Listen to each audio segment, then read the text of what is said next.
Welcome back to another episode of the From Illumination to Innovation podcast. I'm your co host, Shaniqua Brown, the founder and president of Elevated TA, the government premier hiring partner. And we are continuing with our second episode of our three-part brand series, Brand Shadow series. Thank you, Shaniqua. I am Stephanie Crain. I am the corporate mystic and owner of Tapas Innovation, and I am the author of the recently published book, Brand Shadow: Understanding and Overcoming Corporate Toxicity. And in our previous episode, we talked a little bit around individual shadows and sort of what that looked like and how we are bringing our own shadows into the workplace. And today I am really excited because we have a fantastic guest joining us to help us explore the concept of the organizational shadow in more depth. And so our guest is Leah Stiegler, and I have to read everything. It's like, even though she gave, I just want to say, the best shortest bio ever. I love it. Okay. Really good. She says, a lawyer who works with HR and management to navigate the difficulties in life that happen at work.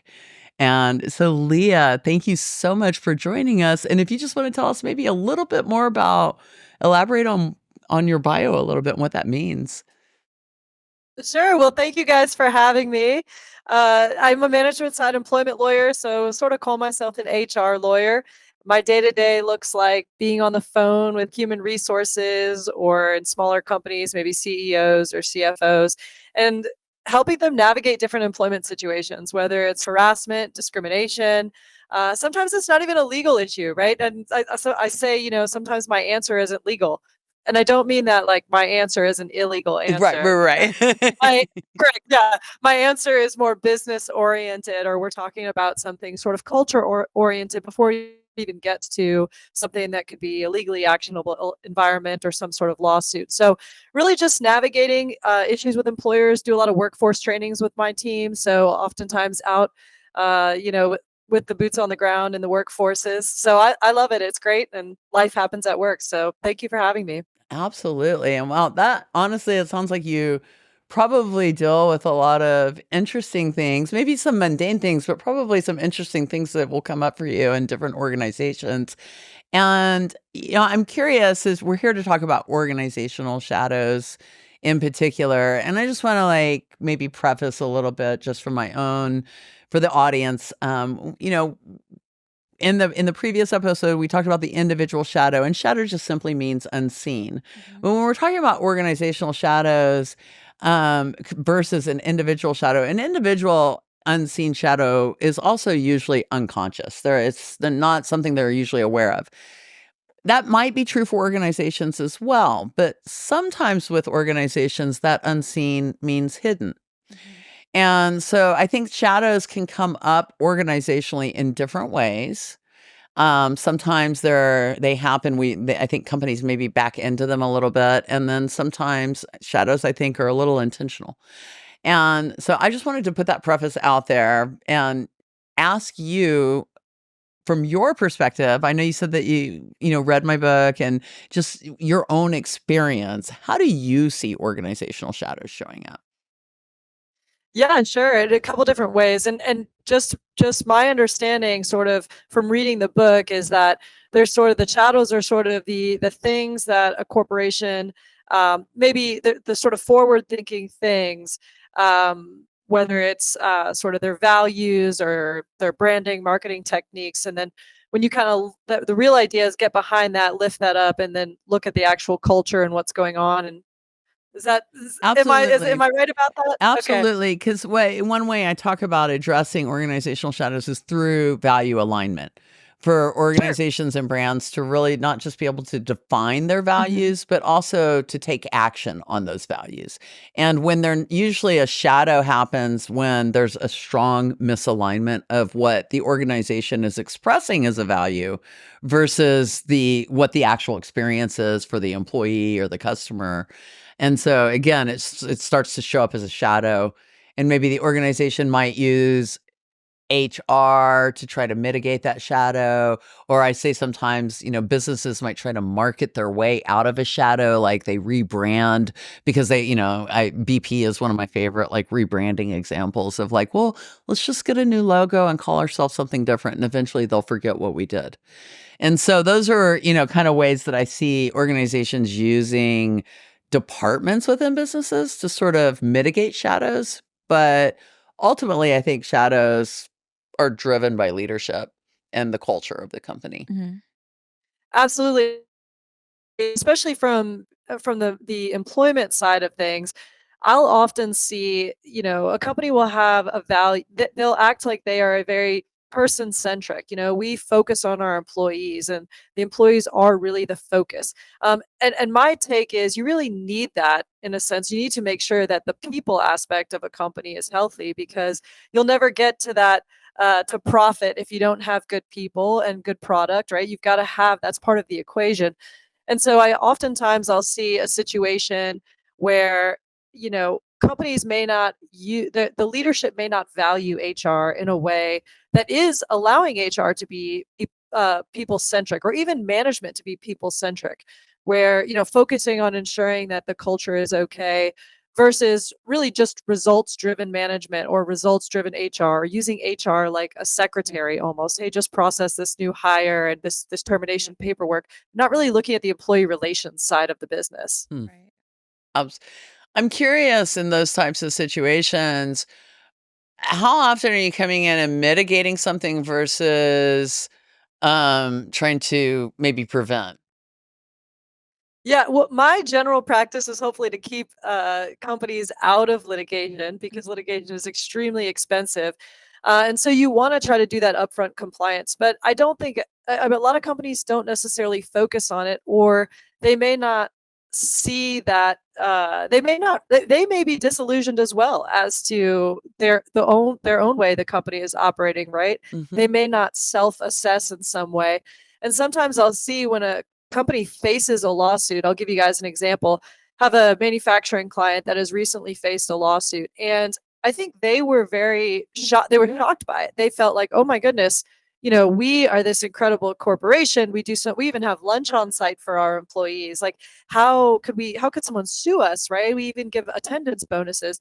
And, I'm looking at the facts of the situation. And in one sense, you had this, powerful floor manager who just sort of terminates someone right on the spot, a long-term loyal employee right in front of everybody, Mm. all the other employees. And this employee had been there working overtime and, deep diving on issues and sort of really being a great team player, but maybe engaged in one mistake, one aspect of misconduct that was pretty serious, but to be kind of put on a platform.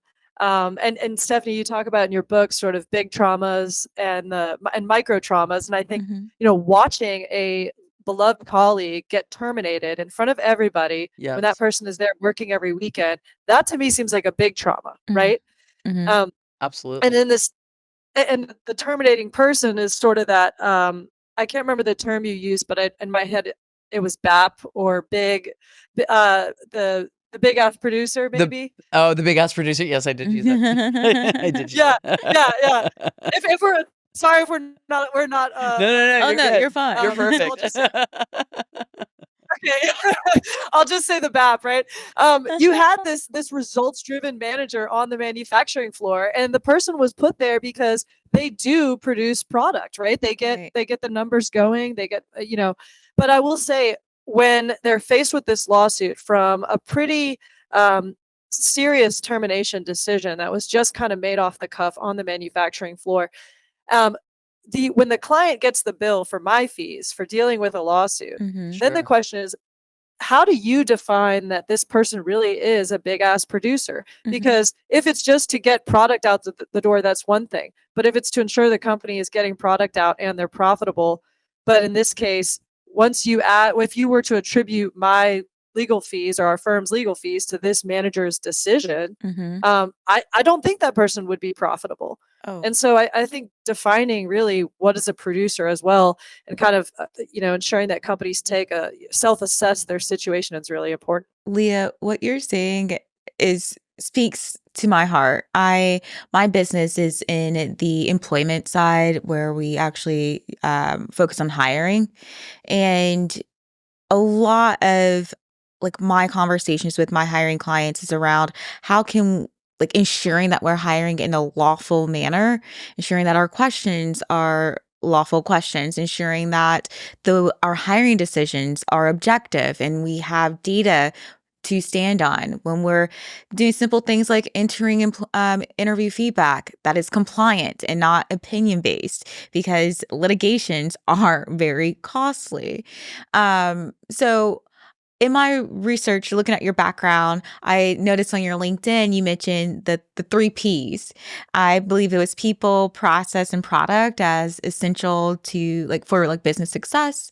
So I'm curious if you could explain how ignoring these people issues like lead to organizational shadows that negatively impact company success. Oh, absolutely. And I wish I could tell you I coined the term of the three Ps. And unfortunately, I can't even give credit to where I heard that from.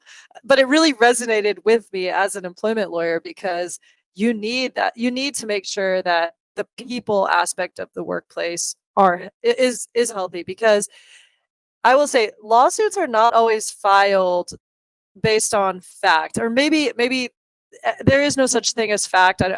We could debate it all day long, right? Mhm. Every fact is really just everyone's perception of I the was about to say, situation. I like to think of fact as perspective. There's truth, Mhm. but fact is perception. Mhm. Right. And so lawsuits are filed based on someone's perspective of feeling wronged or feeling Mhm, unheard or feeling unseen. And I often tell clients, you don't have to have a termination to even face a lawsuit. And in your sense, Shaniqua, you're dealing with recruiting. Oftentimes, people don't even know that they have protections when they're applying for a job. They don't realize that anti-discrimination laws apply to them. Mhm. And so, you know, in one sense, you've got this situation where, um, companies, especially if you're a startup and you're growing, you really may be so focused on the product and looking to get to a stable point where you've got stable profit and all that. But if you don't really look at the people aspect from the entire life cycle, from recruiting and what happens in recruiting to the onboarding process, making sure people feel welcomed and have a mentor and understand they know who to report to if they feel uncomfortable or harassed at work, all the way through termination. Like, you want a Mhm. healthy departure, offer mhm. a severance, make sure you can sleep at night and not sit there thinking, not sleeping for the next 2 years, wondering if someone's going to file a lawsuit in the statute of limitations time period. So I don't specifically talk about it in my book, but termination shadows, and I maybe mention like I wish organizations would celebrate departures. Mhm. And like really, I know that there are times when obviously with hiring, and especially from both of you, I'm curious, a lot of organizations are really making poor strategic hiring decisions that lead to massive layoffs, that lead to rehiring, that lead to, and this like, like just incongruence of continuity and stability Mm. for society as a whole.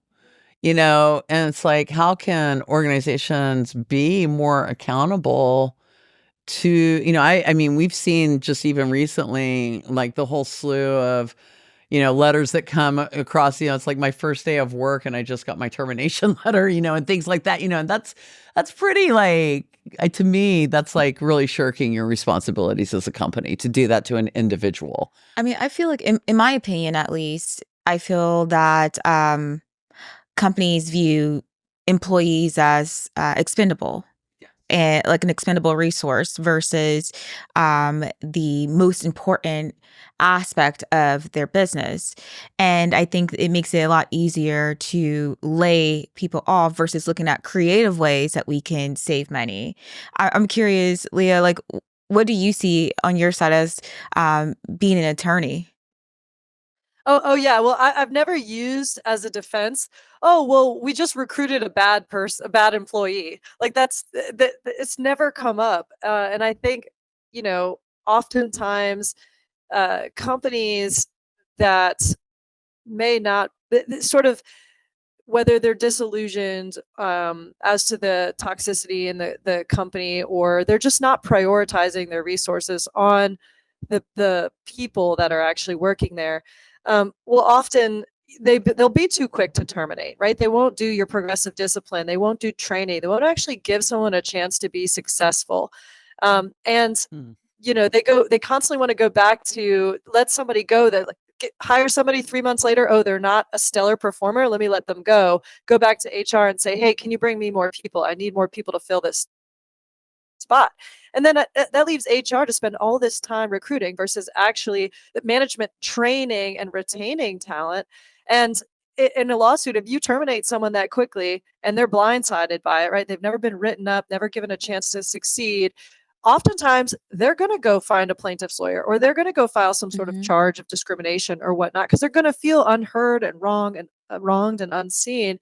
And I'm never going to sit there and talk to a client and say, well, maybe you just recruited the wrong person. No, you didn't do the right thing when during the life cycle of the employee, when the employee was actually in the workforce. Mhm. Well, you brought up a great point, Leah, about the training.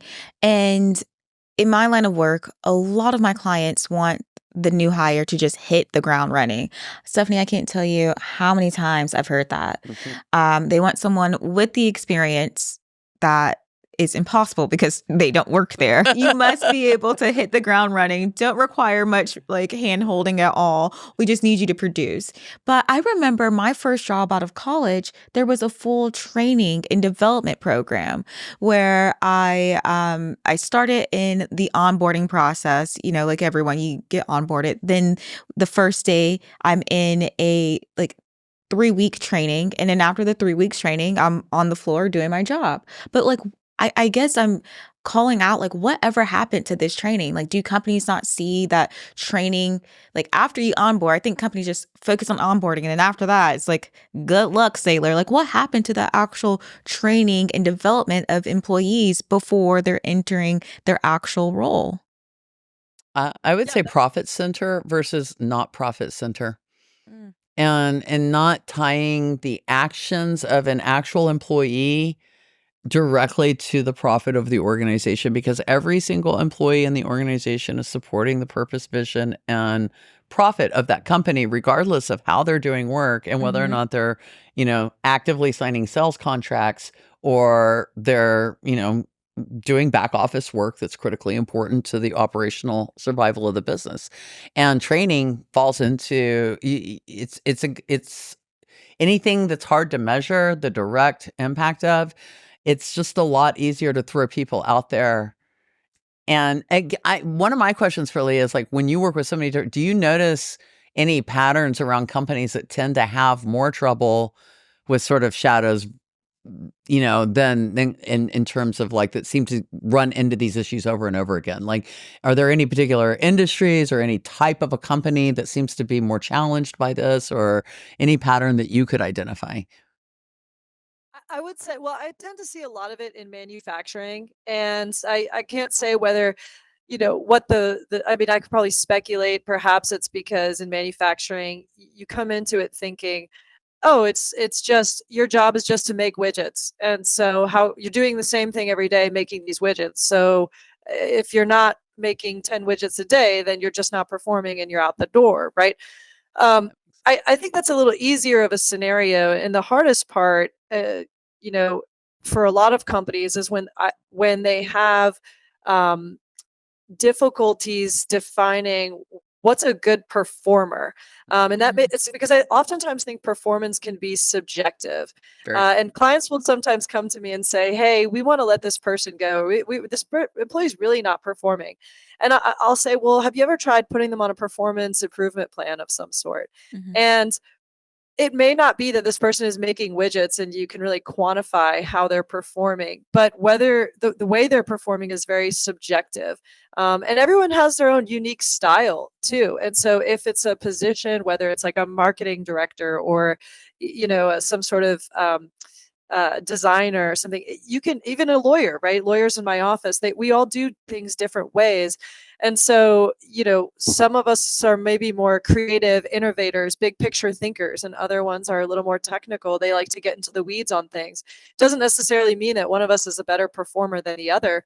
So a lot of times it is subjective. And I think to your question earlier, Shaniqua, it's sometimes I think companies have a hard time taking time to say, how do we train people where their assets can be of beneficial use to the company based on their qualities, and how can we use this person or repurpose them if maybe they're not fitting in this function, and bring them over here. How much, I'm curious, do you see neurodivergent challenges come up in situations like this? That's a great question. Yeah, that's a really good question. I guess sometimes it's hard, right? Because even I'm talking sometimes to a client behind a wall, right? It might be, I'm not as a, you guys would probably be better suited to answer that in the sense of you're a lot more on the grounds with the workers, right? Mhm. With the employees, whereas oftentimes I will be talking to the problem. And I hope my clients don't, and I want my clients to listen to this because I'll probably tell you to your face, you are the problem sometimes. But, And so but all of my they'll be, clients are the problem too, so it's okay. No, yeah, I'm just okay, kidding. okay, good. I love y'all. I Yeah, love y'all. I mean, yeah, I love you guys. That's why I have job security because you're such a problem. But they'll be complaining about something, or they'll be, kind of dealing with something. And I'm like, I think they're the disconnected one. And I'm thinking about a simple example of talking to a CEO who's, out there and was sort of, was on made a social media post complaining about, how she has multiple nannies and housekeepers, and her, like, something, so she was just hated when someone canceled on her, and it was just dramatic and hard to find a replacement and all this. And she's kind of venting and victim mentality out there on her social media post, but is totally disconnected from the fact that she has people making minimum wage in her company who are going to see that and say, Right. wow, I wish I could afford a nanny. Right. Yeah. And so it's that conversation of, like, whether, and then I have to sit there and say, okay, sometimes I have to educate my own client about, how do I make this a priority for you to see what you're doing, what you're saying as a leader could really be the problem or could have that impact on other employees. Mm. Wow. But I don't know, what's your guys' take on that? Because you probably could answer it better than I could. That's, and from my perspective, and I actually have worked with quite a few neurodivergent people, and I see that there's a lot of times there is a corporate norm, Mhm. and it's pretty limited. And if you fit into that corporate norm, then, you can sort of, I guess, more easily play that game. But that has been shifting so much over the last few years, and we've sort of really expanded our talent pool, and we've recognized the incredible value that all different types of people have to bring into our environments for whatever reason. To your point about people thinking differently, like, that difference of perspective can just be like, if everybody's thinking the same, I mean, you're just sort of like, I think very like not allowing yourself to expand and create possibilities. But when you bring in people who think differently, and somebody might just look at a process in a different way, and it could have such a huge profit impact, but it's being open to that, Mhm. and it's being willing to sort of hear that, and doing so, without bias. And I think that that's another big challenge, is that there's a lot of bias that gets brought into these environments, and especially, like a cycle of, I compare it to dysfunctional families. I think, we've created sort of a dysfunctional leadership cycle, and a lot of that just gets carried over. And so we have bad leaders training bad leaders, we have, like, and it just gets elevated in our organizations as a whole. In my role hiring, we have since been focusing on inclusion. And I think it's been very difficult for my hiring managers. I have a lot of empathy for them because they may desire inclusion, but they're not equipped to create, like, to manage inclusion. Meaning, if we were to hire someone that's neurospicy, it would be very challenging on that manager who would need someone that in their mind, right? In their mind, it's easier to just have someone that's similar to them.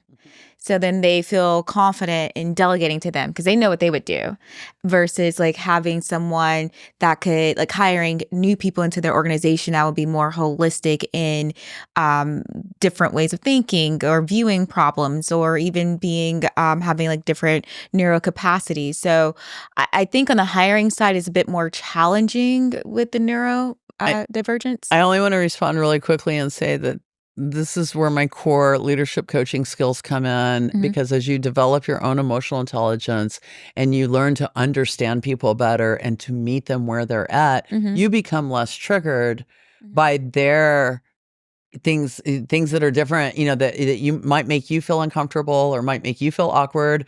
That starts to dissipate more because you become more consciously aware of the actual energetic connections you're making with I these agree. people. And the point I was making is that the organizations move so quickly They don't take that it's difficult for the manager in the sense if the manager could not be triggered and take the time, but that would put that manager at a disadvantage because the organization is moving so fast. You're right. So to your point, I think if the leaders at the top could create an environment where we could slow down and make decisions, I think that would be helpful for us to add in more inclusion.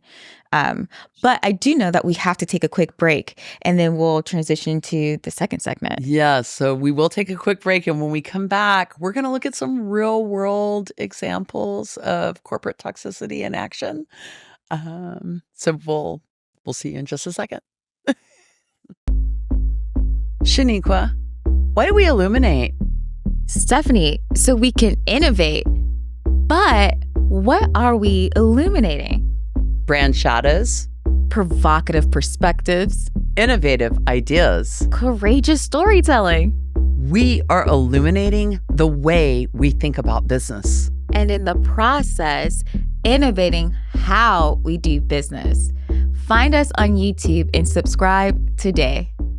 And we are back for the second half of the second show of our Brand Shadow series. And we have our amazing guest, Leah Stiegler, with us. She is an employment attorney, and she is helping us examine organizational shadows. And during this segment, we're going to talk a little bit about some real-time shadows in the news and things that are just, kind of happening right now that a lot of us might be familiar with. I'll briefly, in my book, I wrote about a couple of organizations. Which ones did you write about? I wrote about my favorite one to complain about is Boeing. I have a natural fear of flying anyway. I just want to say this, okay? So I'm not going to lie. Boeing has seriously pissed me off, okay? I talk and they continue, by the way, to show up in the news, okay? So it's not like I think it's going to be topical for maybe ever, who knows? But definitely elevating the shadow aspect of them, retaining the value of engineering excellence on their website, front and center on their website, and then clearly not living up to that. That value. is rich. It just drives me absolutely insane. And we're not, I know they're now being investigated by the DOJ, and I know that all of their key leaders have, bailed and probably, and no puns intended here, with golden parachutes flying out of their planes. And so, it's like, well, that's because the door. Well, it's true. I mean, but see, that's just the thing. The executives of Boeing, they knew to wear their golden parachutes on the plane. Okay. Nobody else was aware of that. Okay. And so it's just, again, transparency matters, right? Transparency in business and living up to and actioning the values. And it's not just, again, like what they've done to the entire general public and, the psychological unsafety they've created, but honestly, they've been atrocious to their employees, like just completely atrocious to them. And so there's so much there. Yeah, and from the employment side, one trend that I'm seeing just across the nation for all companies are whistleblower claims. Mm. And most states, so you have federal whistleblower claims, but most states have enacted their own sort of anti-retaliation protections. And all an employee has to do is report in what they believe is in good faith, some sort of violation of state, federal, local law, or some sort of regulation, or even the engineering guidelines, right? Safe that comes under safety, and if they're terminated for that, they have a whistleblower claim, and so there are those whistleblower protections. And I think, maybe Boeing just being sort of this huge giant didn't think, and maybe they were disillusioned to thinking that everybody that worked there was on board with what they were doing, and versus actually someone on the ground working on the plane saying, "Hey, this is really unsafe. Like people could die." And blowing the whistle. Yeah. It's interesting because John Oliver actually did a report on Boeing. It was a few months ago that he did it, but one of the pieces of his report was an actual employee wearing an undercover camera and going around to other engineers actively working on planes on the floor and saying, "Would you fly on a Boeing?" And them saying, "No, no, I wouldn't fly on this plane." And like Wow. and so I mean the level of toxicity in that organ, and you bring up the size, which is a really big deal because it's the Titanic, right? It's going to hit the iceberg. Like they're not going to. People ask me all the time when I'm talking about healing corporate culture. It's like, well, what do you do about the really big companies? I'm like, pray. I mean, like they're not going to. They're not going to change, and really there's an opportunity to either, in my mind, prevent toxic culture, or up to a certain sized organization, you can go in and work with leadership and really make that shift.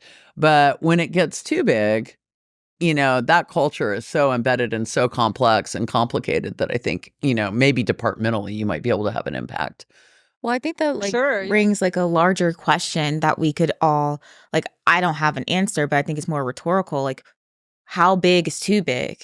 When we talk about organizations as it pertains to capitalism, because capitalism is about that profit. So how big is too big? And Leah, I'm curious, could you share your thoughts on how leadership style and transparency, or the lack thereof, can cast shadows that impact an entire company's reputation?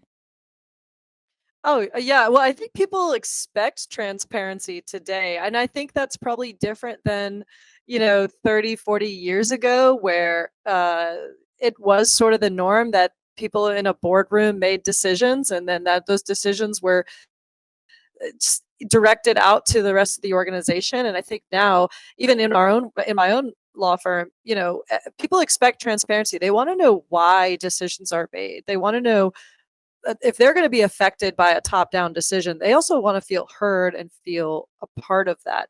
I don't know if you guys are seeing that trend as well. And I think corporations um, they can no longer hide behind a closed door boardroom. They have to come out. They have to make public statements.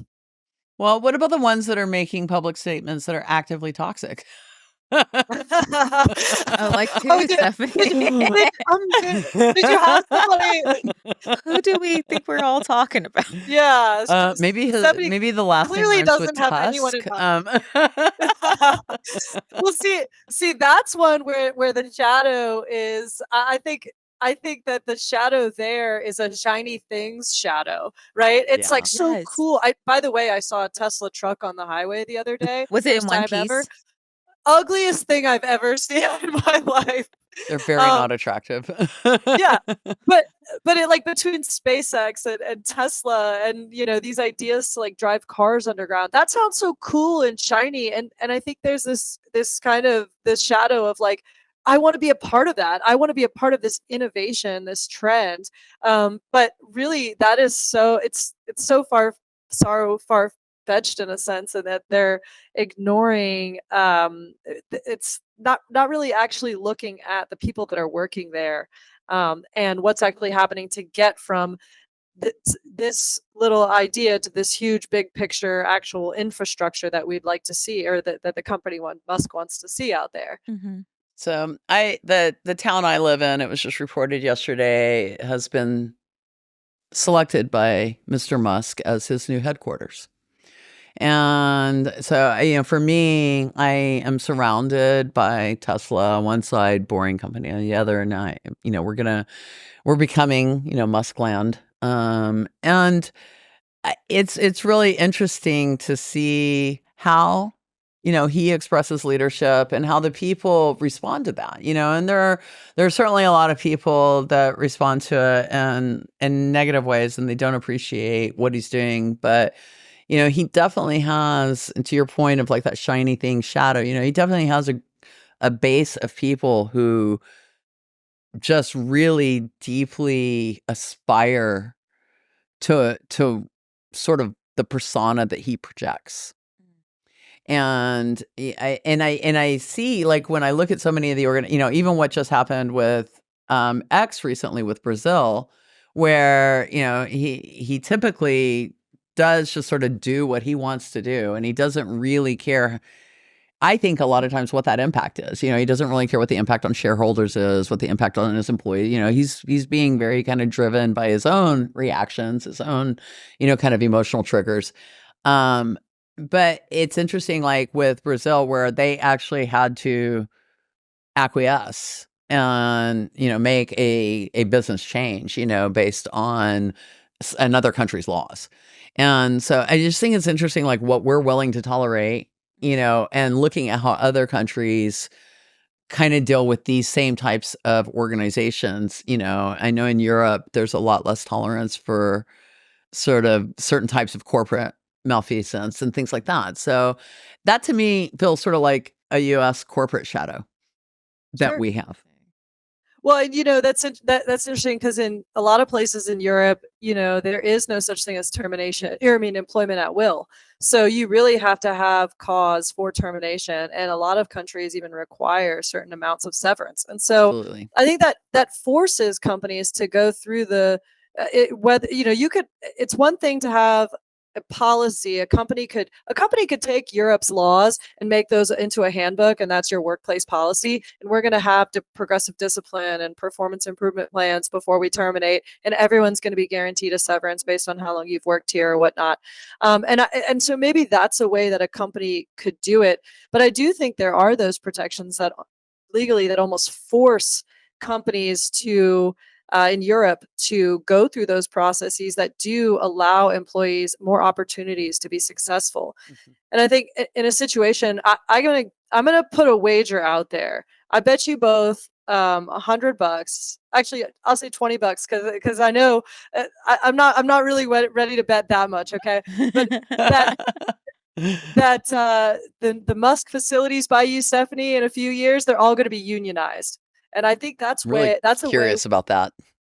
Yeah, we're seeing trends where more and more workforces are unionizing over the last 2 or 3 years. And a lot of that is, I think, it's the employees kind of a grassroots effort to say, you know what, if our culture top down isn't going to be, if our top down culture or leadership isn't going to fix the culture from a top down standpoint, then we're going to band together and dictate what the culture is, at least in terms of safety and wages and benefits. It'll be really interesting to see how your bet turns out, being that I would consider Texas to be one of the strongest at will states for termination. And he really picked Texas for a lot of reasons. 100%. And I think it's also highlights how little of our rights that we as employees understand. I'm no longer an employee, but I feel like it's really important to not only understand our rights as citizens, but then also understand our rights as employees, because it is in our best interest to ensure that we're working with companies that are aligned with our mission and vision, our principles, and then also that at least at the bare minimum have our safety top of mind. Sure. So I'm curious if there will be some unions in the future. I hope so, or at least there will be. Oh yeah. At least there will at least be good substance, Stephanie, for your second book, the memoirs of the former Musks. Oh my God, thank you for that. It's You'll be on the ground. Making it a note right now. Yeah, and interview every former employee of their experience. That's Oh, no, they're all every around me. I can totally. Okay, call out, y'all. Just get a hold of me. After you call her, probably call a plaintiff's lawyer, right? Yeah, right. Exactly. Call me, then call Leah, then call Shaniqua. That's rich. Leah, I'm Well, curious. well, As companies grow, especially startups, what advice would you give leaders on how to proactively prevent these shadows from forming, particularly in terms of people management and culture? that's a great question. And I think what I've noticed, because I work with industries of all sizes, right? It could be a huge hospital system or a small startup with one or two employees. And I think I've seen a lot of companies over the last 10 years that I've worked with, go from being a one person shop with an idea to now having 50 employees or 80 employees. And I as an employment lawyer, have to take stock and say, I can give you the law all day long and tell you this is how you legally pay someone to do this particular job, and these are the types of tasks that you can have them do, and here's how you can have them do these tasks safely in accordance with OSHA. So I can set these parameters, right? But oftentimes, as a startup, I think I've noticed a lot of startups, either one, they don't have stable funding to pay people according to our wage and hour laws, right? So they're trying to make them contractors and pay them easily and say, oh, here, I'll just pay you per task or something like that. Or not, I won't pay you at all. Maybe I just convince you that our mission and our Sweat dream is equity. so incredible. Yeah, you'll put in your sweat equity and I'll promise you orally some ownership one day, and then things fall apart and that doesn't happen. They're facing legal liability, whether it's wage and hour laws, or breaches of contract and stuff. And so I think I sometimes, like, I'll set that box, those parameters, and say, hey, here's, if you want to do things perfectly legal, here's how you can operate within them. But I know from a startup standpoint, they can't always fit exactly in that box if I confine them so much and get off the ground and get the investor funding they need. And so I think that's okay if you've got to take that risk, because really just I mean, what I do all day is just analyze the risks. I could tell you, hey, that employee, it's unlawful to terminate that employee right now. You want to terminate her for reporting sexual harassment? Well, that's unlawful retaliation. But they can do whatever they want. They're just taking a bigger and bigger risk, right? And so all I do is tell people the risks. So if a smaller company has to take that risk to ultimately be successful and get to a position where they can later focus, at some point, I think they've got to sit down and say, okay, let's go back to making sure we are in compliance Mhm. with these things, because otherwise, those things just continue out, and just to fester and grow, and those problems become bigger and bigger, and the legal liability can be substantial. It's like building bad habits on top of bad habits, basically. Right. Yeah. Or if you have a small company, right, where you have a couple of individuals who start it, and there's like I have a client who went from starting a business in their dining room, and they started with two friends. They were all stay-at-home moms, and they kind of started this business part-time or whatever. And as they grow, and they were all very close, right? Just walk into each other's houses, their doors, watch each other's kids, all that, super close, go on vacations together. And that culture, that intimate culture, can be okay for a small setting, Mm. but as they grew and gained more employees and bought leased office space and brought more people into that, then that culture doesn't, those types of boundaries or lack thereof don't really work for every person and every Absolutely. type of healthy workplace. Yeah. Not only that, but in situations like that, it's like that small culture, they become adapted to each other's sort of, if they have some subtle toxic behaviors that are maybe not necessarily so toxic in that space, but when you add 50 more people, Mhm. Sure. it amplifies it, so to speak, and so it's, yeah, I think that that's a real hard transition for I think businesses to about make. Blizzard. You guys know Blizzard? I think it's called Blizzard. Yes. Blizzard game, the Yeah, gaming company. absolutely. And now they're a very, very large corporation, but um, they have a predominantly male workforce, Mhm. that a lot of gamer mentalities. Now I'm stereotyping, so don't cancel me because I'm doing it. It's my perception of the facts, right? Yeah. Um, but they've been hit because of that sort of. locker room kind of frat Mm-hmm. boy culture that fits that stereotype, right? Unfortunately, because and I think a lot of that is, you've got people who oftentimes do work and in at Blizzard, you've got people working from home during the pandemic, developing video games. They're in a smaller community. They're maybe often used to sitting at home with a headset on and saying, secretly, behind a computer wall and gaming and saying really rude, crass things because they're in the safety of their own home where no one's going to come at them for anything. And then you put those people in a work environment almost doing the exact same thing. Mm-hmm. And they had that same sort of crass video game discussion culture in the workplace, or at least that's what the allegations were, and they faced a huge class action. Yeah, it's interesting And because that particular industry, and I read several things about. I'm very interested in that industry as a whole from a cultural perspective and technology in general. But women, there is a real serious gender bias in that industry that's very real. And even to the degree I was reading about a female gamer influencer that was, receiving death threats and like literally had to go into hiding. And then another really, really interesting story was a male gamer who created a female persona just to go out and like just the amount of misogyny and hostility that was put upon him. And he was able to witness sort of, this is the environment, this is the culture of this environment. And so, and that gets even really serious when you get into like the actual coders and the profession of it, like not getting beyond the gamers and like getting into the actual people who are creating the games. And so it's interesting that you brought that up. I'm curious, we're coming to our wrap on this, and we like to do quick takeaways. Mm-hmm. And so, if you don't mind, Leah, like, what takeaways would you like to offer our audience? And also, how can our audience learn more about you or find you if they need you? Sure. My main takeaway is, while I potentially am a really fun friend, I'm not the cheapest friend, right? And so I think companies need to understand that, maybe whether they've been doing something for so long the way they've always done it. I hate that phrase, by the way. Oh, we've always done it this way, right? Mm-hmm. Or they're just not willing to take stock of what their actual culture is, or they're not willing to be people centric in any way. At some point, those are the companies that are going to face legal claims from an employment sense, and it may not just be one employee suing them; it could be an entire class action of employees. And so, I think if you really care so much about profit, if you don't really care enough about people, there are actually legal claims that could result in hitting your bottom line so much that you no longer become profitable. So Mm-hmm. focus on the people, that part of the P's, the 3 P's.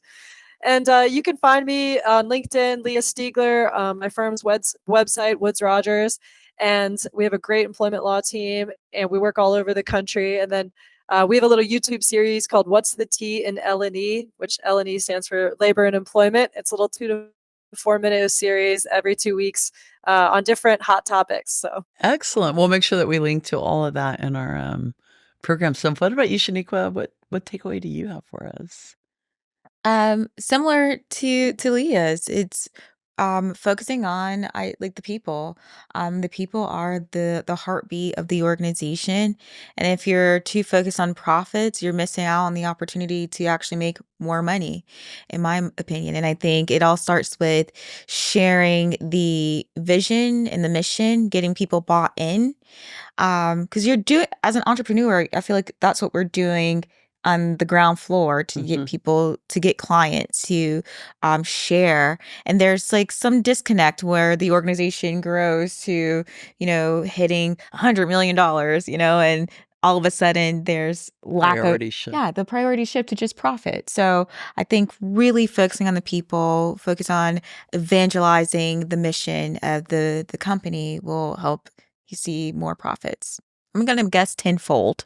The takeaway I want to leave with the audience is that brand shadow absolutely is about all of us.